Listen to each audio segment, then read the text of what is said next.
আল্লাহু আলাইহি ওয়া লা'নাহু ওয়া আ'আদ্দা লাহু আযাবান আযীমা। কয়েকটা শাস্তি আল্লাহ তার জন্য নির্ধারিত করলেন।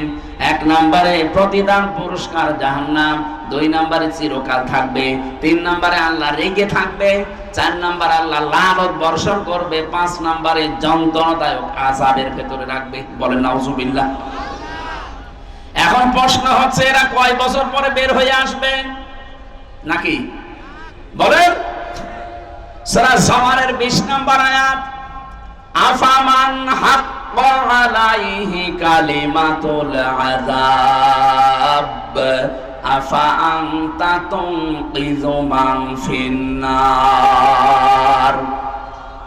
শব্দের দিকে খেয়াল করে একটু পড়েন।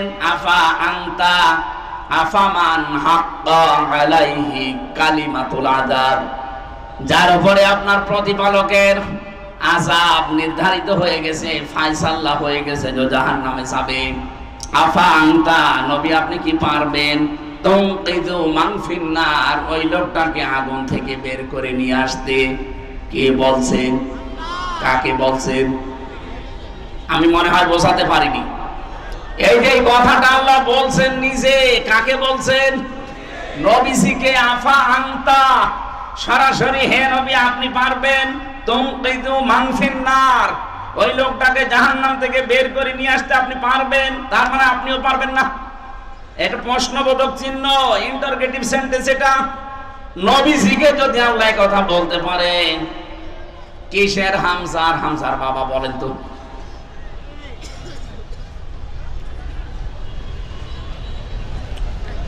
বারবার আল্লাহ কোরআনে কারিমে যেখানেই দিয়েছেন যে জাহান্নামে যাবে যারা, খালিদিনা ফিহা, চিরস্থায়ী। যেখানেই দিয়েছে জান্নাতে যাবে যারা, সেখানেও দিয়েছেন খালিদিনা ফিহা, চিরস্থায়ী। আপনি একটার অর্থ করবেন চিরস্থায়ী, আর আরেকটার অর্থ করবেন কিছুদিন পরে বের হবে, তো জীবনে গুনাহ ছাড়বে। আপনি যদি বলেন যে আমার ঈমান আছে, আর আপনার ঈমান থাকে কি করে?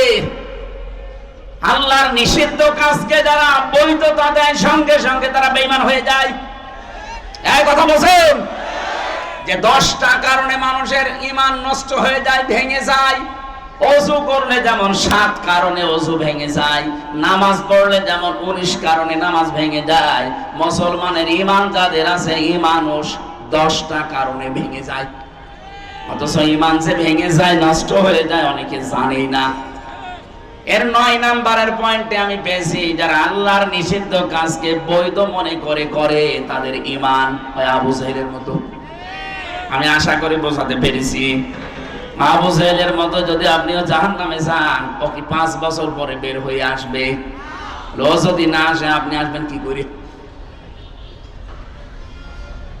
এই জন্য আল্লাহর নিষিদ্ধ কাজগুলো যারা বৈধ মনে করেন, তারা ওই ইহুদি, খ্রিস্টান, বৌদ্ধ, মুশরিক ওদের মতোই। কিন্তু বাকি যারা ছোটখাটো অপরাধের সাথে জড়িত, গুনার সাথে হয়তো না জেনে করেছেন অথবা শয়তানের ধোঁকায় পড়ে করেছেন, আপনার কিন্তু সময় আছে এখনো তওবা করার। তওবা করে যদি ফিরে আসতে পারেন, মহান আল্লাহ আপনাকে নিষ্পাপ করে দুনিয়া থেকে বিদায় দেবে। আরে ভাই, আমি এইটাই বোঝাতে চাচ্ছি যে আপনার কিন্তু সময় আছে, আপনার সুযোগ আছে। এখন আপনার হায়াত শেষ হয়ে যায়নি। আপনি অপরাধ করেছেন, সে যে অপরাধী হোক, জেনা হোক, মানুষ হত্যা হোক, ব্যভিচার হোক, চুরি হোক, ডাকাতি হোক, যার কাছে যে অপরাধ হয়ে গেছে, এখনো তো আজরাইল আমার কাছে আসেনি, এখনো পশ্চিম দিকে সূর্য ওঠেনি যে মাপ আর পাওয়া যাবে না। যাবে, মাপ পাওয়া যাবে, কিন্তু তওবা করে জীবনের মতো এই কাজ থেকে ফিরে আসা লাগবে। তওবা করার যে শর্তগুলো আছে, 1 নম্বরে অনুশোচনা করা। 1 নম্বর কি? বলেন। আপনি বলেন তো, এই যে 5 তারিখের আগ পর্যন্ত যারা মানুষ হত্যার সাথে জড়িত ছিল, যারা মানুষের সম্পদ আত্মসাৎ করেছে 15.5 বছর, এদের একজনকে এখনো পর্যন্ত অনুশোচনা করতে দেখেছেন না? এদের আরো বৃদ্ধি বাড়ছে, এরা আরো প্রতিশোধ নেওয়ার নেশায় মেতে উঠেছে। আপনার অবস্থা ফেরাউনের মতোই হবে। 2 নম্বরে কি? অপরাধ করেছেন যার কাছে, স্বীকার করবেন তার কাছে, এইটাও তো পাচ্ছি না। আপনি অপরাধ করলেন হামজার কাছে, আর এখন কাবার গিলাপ ধরে চুরি করেছে কাঁদতেছেন, আমারে মাফ করে দেন। কিসের মাপ আপনার? আপনি কি আল্লাহর কাছে অপরাধ করেছেন? এই কথা বলেন না কেন? তাওবা যারা করে নিজেকে মুক্ত করতে চান, নিজেকে পরিত্রাণ দিতে চান এই অপরাধ থেকে, আল্লাহর দরবারে যেন আপনার বিচার আর না হয়, এই যদি মনে করতে চান, জীবনের মতো আত্মসমর্পণ করবেন, অনুশোচনা করবেন, অনুতপ্ত হবেন। 2 নাম্বারের শর্ত, অপরাধ যার কাছে তার কাছে গিয়ে বলবেন যে ভাই আমার ভুল হয়ে গেছে, আমি নফসের ধোকায় হোক, শয়তানের জালে হোক, দলীয় ফোরামে হোক, যে কোনো কায়দায় আপনার এই ক্ষতিটা করে ফেলেছি। এই মিথ্যা মামলা দিয়ে, মিথ্যা সাক্ষী দিয়ে আপনার ব্যবসা হয়তো আমি করতে দেইনি, বিভিন্ন কাজ আমার দ্বারা হয়েছে, এখন আমি বাঁচতে চাই, আপনার যা ক্ষতি করে ফেলেছি এই ক্ষতিপূরণ আমি আপনাকে দিয়ে দেব। কথা বুঝতেছেন? এই 15.5 বছর যে ধরনের অপরাধ করেছিলেন, আপনি তো জানেন যে আপনি কি করেছেন। আপনি হয়তো মানুষ খুনের সাথে জড়িত, তাহলে যাকে খুন করেছেন তার পরিবারে গিয়ে বলবেন আমার কারণে আপনার এই ছেলেটা হারিয়েছেন, আপনি এখন কি চান? সে যদি বলে আমার 1 কোটি টাকা দেওয়া লাগবে, আপনি 1 কোটি টাকা তার ক্ষতিপূরণ দিয়ে মাপ নেবেন। সে যদি বলে না টাকা দেওয়া লাগবে না, আমি আপনি মাফ করে দিলাম, তাহলে মাপ পেয়ে গেলেন। তাছাড়া 50 বছর জেল খাটলেও আপনার মাপ নেই। এই যে বাংলাদেশে যে সিস্টেমটা, মানুষ হত্যা করলে তারে ফাঁসি দেওয়ার আদেশ দেয়, ফাঁসি থেকে শেষে আসে লাইফ সাপোর্টে। লাইফ সাপোর্ট মানে 30 বছর, 30টা বছর জেল খাটলে তার মাফ বাংলাদেশের আইনে। আল্লাহর আইনে তো এইটা নেই। আল্লাহর আইনে পদ্ধতি 2টা। কেউ যদি কাউকে হত্যা করেন, মেরে ফেলেন বিনা অপরাধে, বিনা কারণে, 1 নম্বরে তার যারা গার্জিয়ান আছে, তার মা বাবা, স্ত্রী, সন্তান, তাদের কাছে গিয়ে বলা লাগবে যে ভাই আপনারা কি চান। তারা যদি বলে আমার ক্ষতিপূরণ দেন, এটা আমাদের কর্মক্ষম ছিল, এর কর্মে আমরা চলতাম, তাকেই মেরে ফেলেছেন, সুতরাং আপনি 5 লাখ টাকা দেন, আপনি 5 লাখ টাকা দেবেন তাকে। এরপরে যদি বলে ঠিক আছে যান মাফ করে দিলাম, আপনি মাফ পেয়ে গেলেন। 2 নম্বরেও যদি বলে না আমরা এগুলো মানি না, আপনাকেও আমরা মেরে ফেলতে চাই, রাষ্ট্রের মাধ্যমে আপনাকেও মেরে ফেলা লাগবে। এই 2টা পদ্ধতি ছাড়া পৃথিবীতে কোনো পদ্ধতি নেই এই খুনের অপরাধ থেকে মাপ পাওয়ার। অথচ আজ কত সহজে অনেকে মাপ পেয়ে যাচ্ছে, শুধু আস্তাগফিরুল্লাহ পড়ি, সেটারে করা জায়গা পান না। আপনি তো আস্তাগফিরুল্লাহ পড়ছেন আল্লাহর কাছে, আস্তাগফিরুল্লাহ কি কেউ মানুষের কাছে পড়ে? কার কাছে বলেন বলেন? আরে ভাই আপনি তো আল্লাহর কাছে দোষ করেননি। হ্যাঁ, আল্লাহর কাছে যদি নামাজ পড়ে না থাকেন, রোজা না রাখেন, ফরজ হজ না করেন, তাহলে ওনার কাছে মাফ চান। উনি ইচ্ছা করলে মাফ করতেও পারে, শাস্তিও দিতে পারে। কিন্তু আপনি অপরাধ করলেন হামজার কাছে, আগে হামজার কাছে যান। আমার জীবন থেকে 3টা বছর আপনি নষ্ট করেছেন, আমার বাবার 30 লাখের উপরে টাকা আপনি খেয়েছেন, আগে এই ক্ষতিপূরণ দেন। হ্যাঁ, কথা বলা লাগবে। গত পরশু দিন এক ওসি এসেছিল আমার সাথে দেখা করার জন্য, এই যে পাশে গাবতলী থানা না, এই গাবতলী থানার ওসি ছিল এই 5 তারিখের আগ পর্যন্ত। ওই সময় ও বাঘ ছিল, এই গত পরশু দিন দেখলাম বিড়াল হয়ে গেছে। কি গো, আগে হুজুরের নাম শুনলে খেপে উঠতো, আর এখন দেখি এসে হাত চেপে ধরে বলছো হুজুর আমারে মাফ করে দেন। কি আপনি যে বাঘ বিড়াল হয়ে গেলেন কি করে? ওর 5 তারিখের পরে বিভাগীয় মামলা হয়েছে ওর নামে, ওরে এখান থেকে পাঠিয়ে দিয়েছে সেই কক্সবাজারে, সমুদ্র সৈকতে আপনি শুধু গোসল করেন। ওখানে মাহফিল ছিল আমার তারেক জিয়া সাহেবের গ্রামে। ওই দিন আমি মাহফিল করে যখন আসছিলাম, তখন আমার গাড়িটা ধরে তাড়া দিয়েছিল মাঠের ভেতরে, 2 কিলোমিটার শুধু তাড়িয়েছে, ধরতে পারে নাই। কিন্তু গাড়িটা আটকানোর পরে ড্রাইভার আর একজন ছিল, তারে নিয়ে বলছে গাড়ি ছেড়ে দিতে পারি। 1.5 লাখ টাকা চেয়েছিল, পরে 1,13,000 টাকা দিয়ে গাড়িটা ছেড়ে দেওয়া। ওটা মাওলানা আব্দুল বাড়ির রশিদি আছে একজন, ওই হুজুরের গাড়ি। আমারটা, ওনারটা, আরো একজনের, 3 জনের গাড়ি আটকেছিল।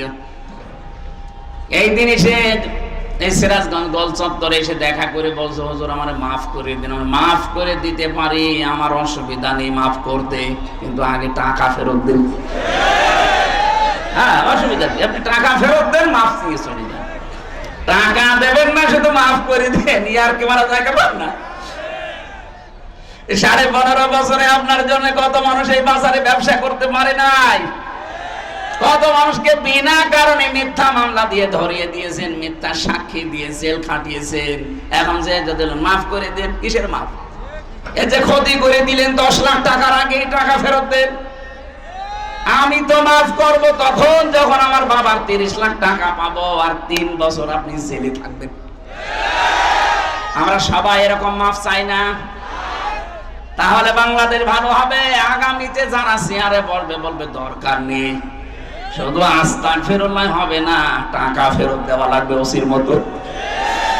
ওসি এখন দেখি প্রতিদিন যোগাযোগ করছে বাড়ি ভাইয়ের সাথে। আজকেও আমার সাথে দেখা হয়েছিল, বলছে ভাই কি করবো, বারবার বলছে 6-9 করেছে, সে টাকা তো গেছে, আপনি মাফ করেন। কিসের মাফ গো? আগে টাকা দেন, এরপরে মাফ চান। আমি মনে হয় কথা বোঝাতে পেরেছি। সুতরাং এই কাজগুলো যারা করেছেন, 2 নাম্বার তো এইটা। 3 নাম্বার, জীবনে আমি আর এরকম কাজ কোনোদিন করব না, এরকম অটল সিদ্ধান্ত নিয়ে টিকে থাকা, এর নাম তাওবা। তাহলে আপনাকে কিয়ামতে আল্লাহ এই বিচার আর করবে না, দুনিয়ায় মাফ করে দেবে। জোরে বলেন সুবহানাল্লাহ। আল্লাহ আমাদেরকে যেন এইভাবে দুনিয়ার জীবন চালানোর তৌফিক দেন, বলেন আমিন। আজকে আমরা যে তেলাওয়াত করেছি, একটা পরিচিত আয়াত, 5টা বিষয়ের ভেতরে লুকিয়ে আছে।